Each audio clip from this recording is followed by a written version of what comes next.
Today's social media segment is brought to you by St. Martin and Bourke. Know your rights.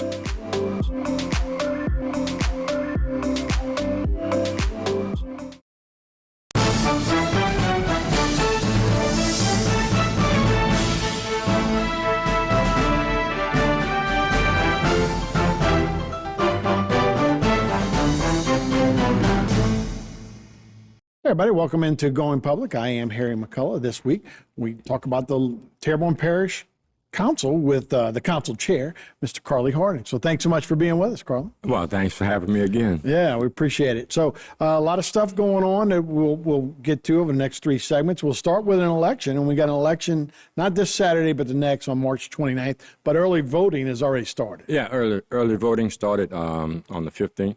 And so, of course, you can actually, here in Terrebonne Parish, come to government towers and actually cast your vote if you choose to do so. Registering to vote is over with. You know what I mean? I think the last opportunity you have, I don't have my date off the top of my head right now, to do other types of voting, okay? But again, this year, this time, we have 4 amendments that are out there in reference to overall within the state. And that's another election that's being held with the Bayou Blue Fire Protection. That's a renewal, right? That's a renewal. It's a 20 mills for 10 years. And it actually affects precinct 008, 21, 27, 30, 37, and 55. So that won't be on everybody's ballots. That's just those precincts, right? Yeah, just, you know, man, if you have those precincts, you vote out of those precincts, then it affects your fire protection. Right. So that's only in the Bayou Blue Protection District. I got you. And then the rest of us will just vote on those 4 amendments. Then, right? So, yeah, that'll be coming up. I know that's, you know, the legislature, that's the Governor Landry is pushing those amendments. So we'll see how those 4 amendments do down the road. Yeah, and the thing about that, my position here is as a councilman and a public servant, number one, we want to encourage people to go out to vote. Also encourage people to actually do their research before you walk in the booth. Before you walk in the booth, absolutely. And in looking at it that way,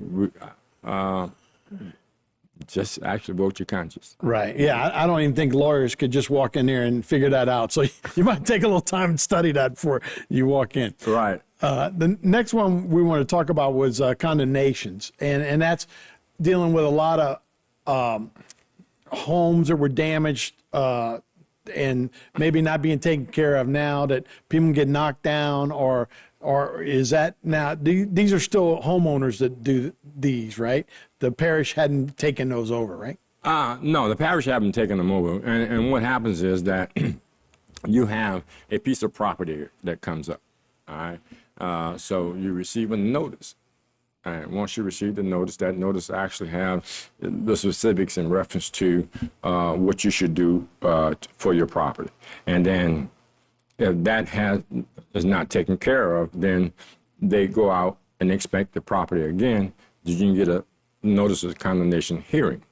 And once you have a condemnation hearing, you are then again contacted, if you were able to be contacted, that you notice of condemnation, the results of the condemnation hearing.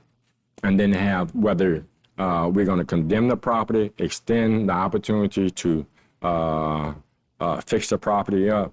And that's one of the reasons why I want to talk about this, is that that's a big problem. And we have such a backlog to a point that we had to hire South Central Planning to come in and try to assist us in some of that backlog that we actually have.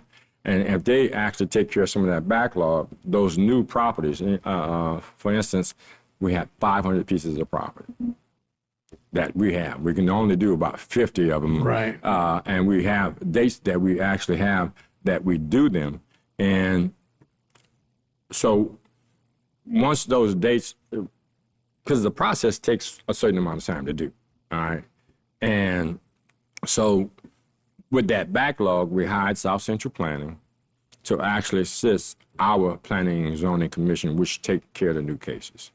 And I do believe that as we actually go forward and we cut down on that backlog, then the public who's complaining about dilapidated property and being a nuisance. It's a big problem, man. Yeah, if you got one of those houses next door, that's a big issue. It is, and the circumstances that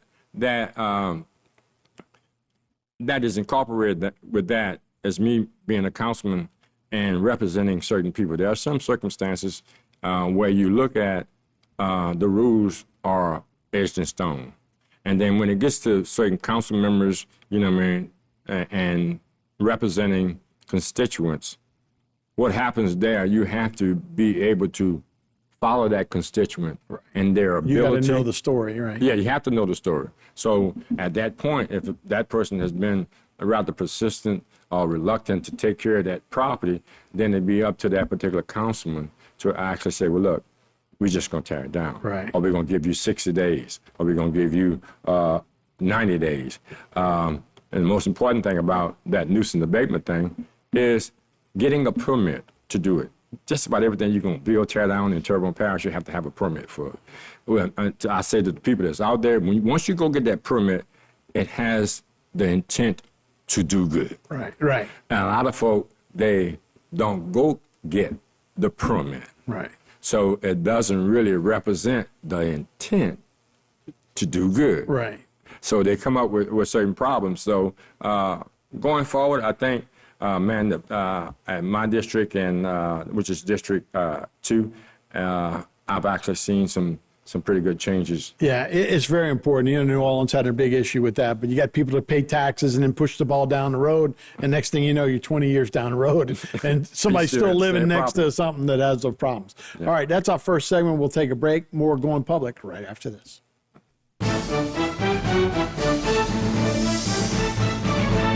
Today's social media segment is brought to you by Terrebonne General Health System. Your health is our legacy. Rouse's, you're either local or you're not. Buick, the craft of modern luxury. St. Martin and Bork, know your rights.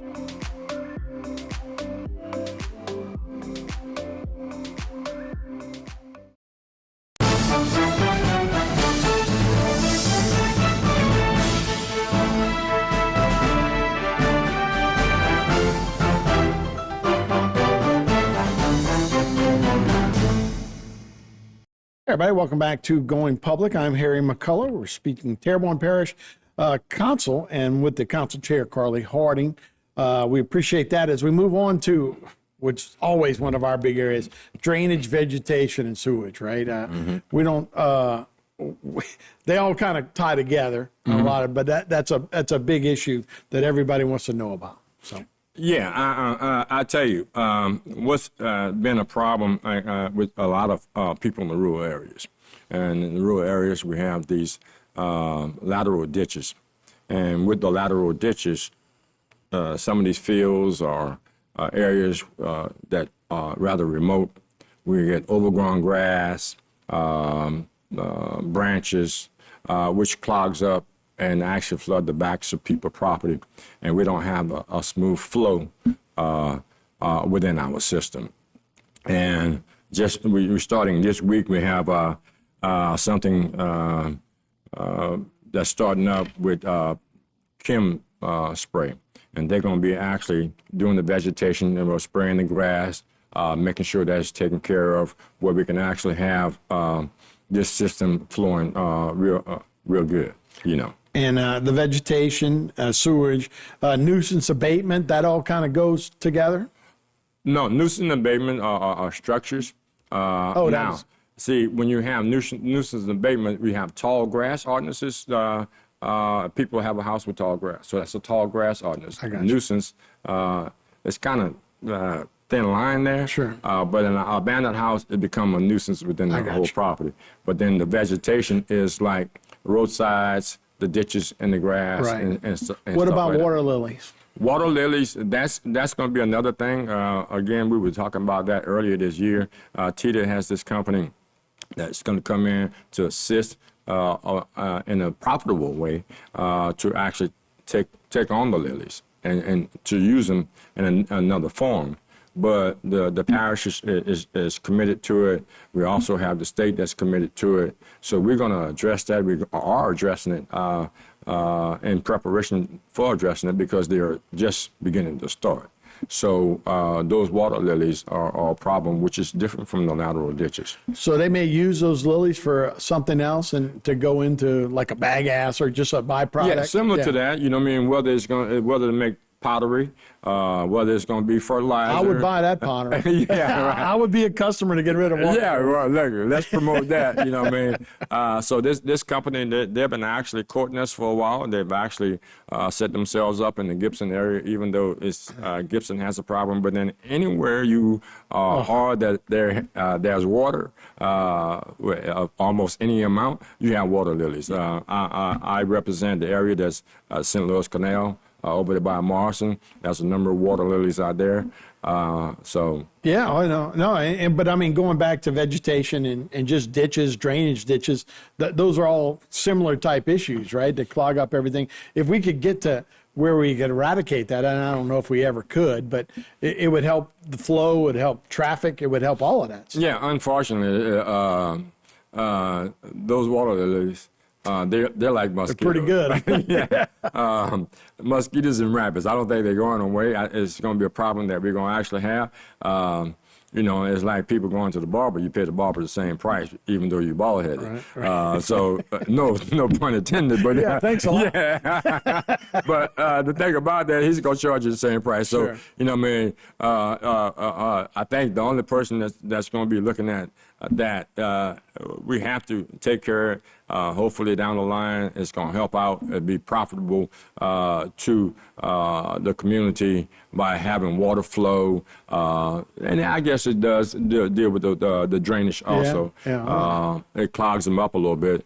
But to eradicate that, our concern right now is that we really need to take care of this water situation. Sure. Because we're coming up on a hurricane system. Yeah, it's right around that. They had something in the Atlantic yesterday, a little low system. Like, don't start that yet. Yeah, they said it's going to get ate up, you know. Right. But yeah, I don't even want to hear that, you know. So, it would be great. And look, if we could ever find a way to kind of get those things out of here, to use less chemicals too. I think that would be beneficial to everybody, is to have less chemicals in our water, you know? Yeah, and that's been a concern of a lot of people because their knowledge. When I did I have a study of that, I used to be a certified herbicide sprayer. And then they have certain aquatic sprays that doesn't cause too much damage it doesn't cause any damage to some of the wildlife and other things and people's property. Right. So, yeah, we don't want to do that. All right, let's move on to Magnolia LLC. Magnolia LLC, and I think this is something that's going to be coming up. Magnolia LLC, that's a company that's going to be buying out. What's that? Tessa. It's Totally Environmental Solutions Incorporated.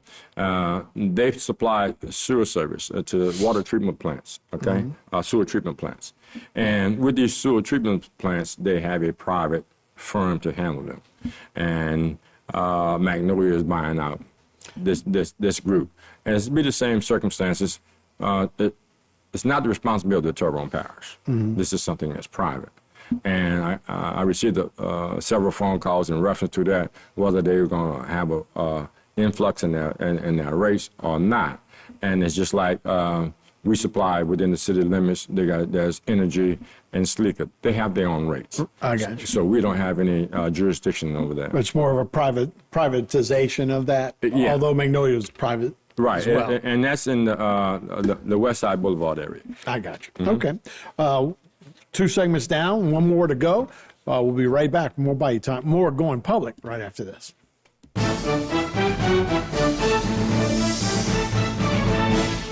Today's social media segment is brought to you by South Louisiana Bank. It's better when we bank together. Waits and Downer, attorneys at law. Terrebonne Ford, built Ford tough.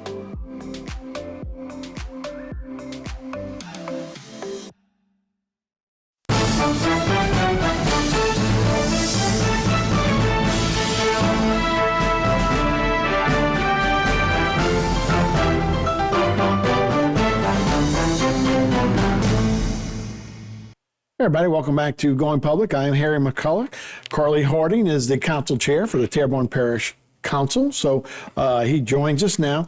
Let's get some bridge updates, and I know this is a tough issue, and you got the Brady Bridge and the Company Canal Bridge that you can maybe give us some updates. Well, the Brady Bridge, they've been actually working on it, and we're waiting on the funding, the final funding for that. So it's much further down the line, and as we're going forward, we're going to give you more updates on that. Right. Mm-hmm. Now, the folks in Berg have they almost walled off in some areas because of their bridge construction that's been going on for a couple of years.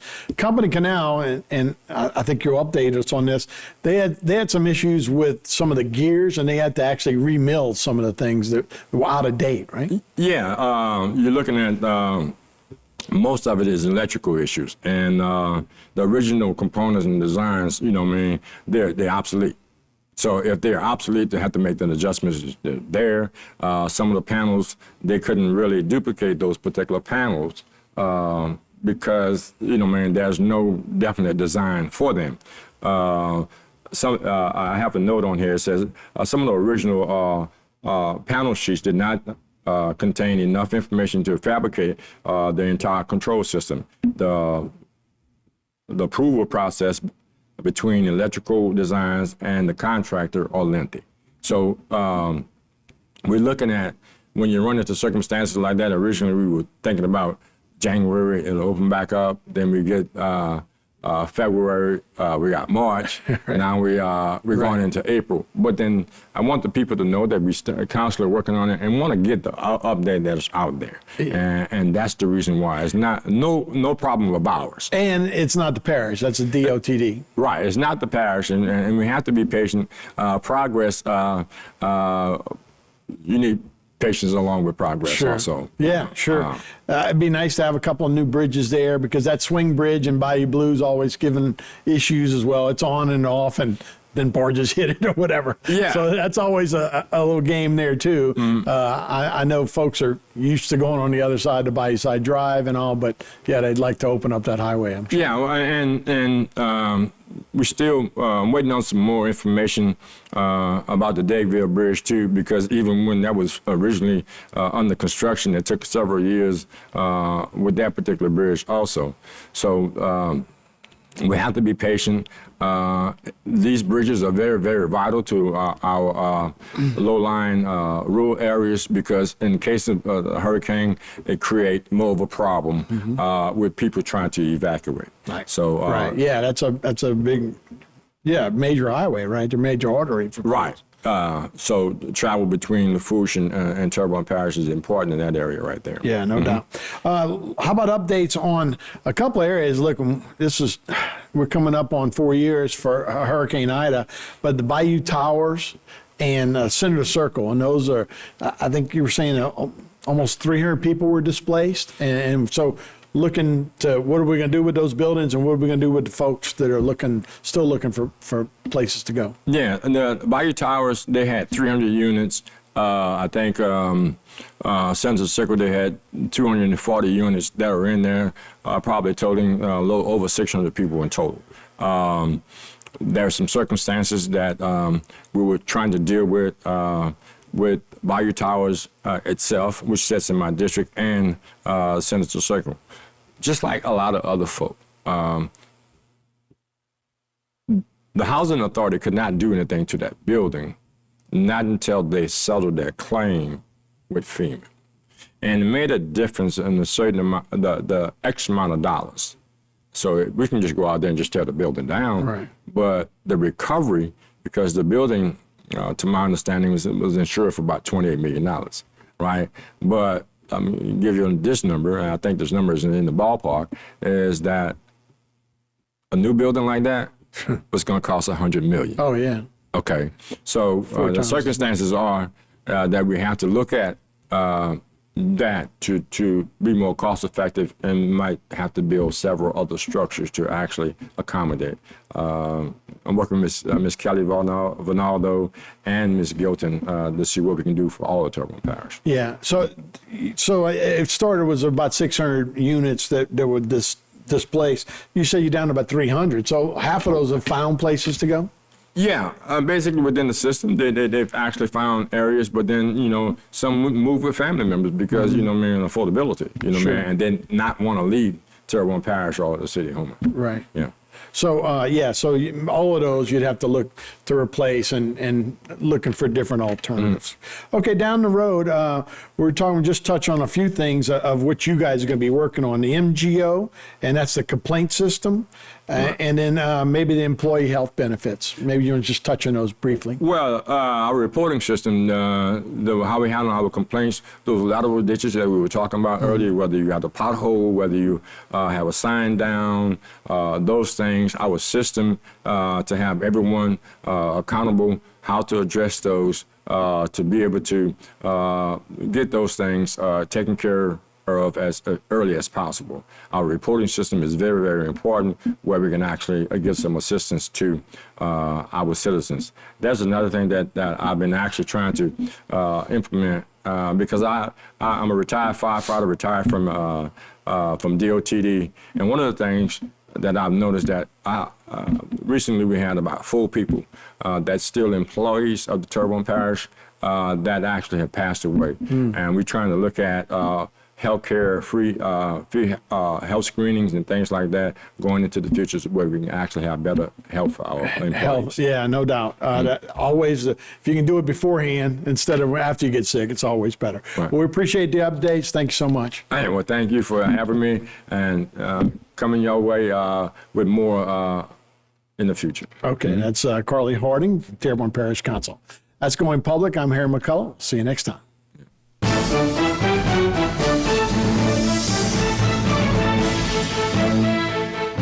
Today's social media segment is brought to you by Alford and Associates for all of your insurance needs.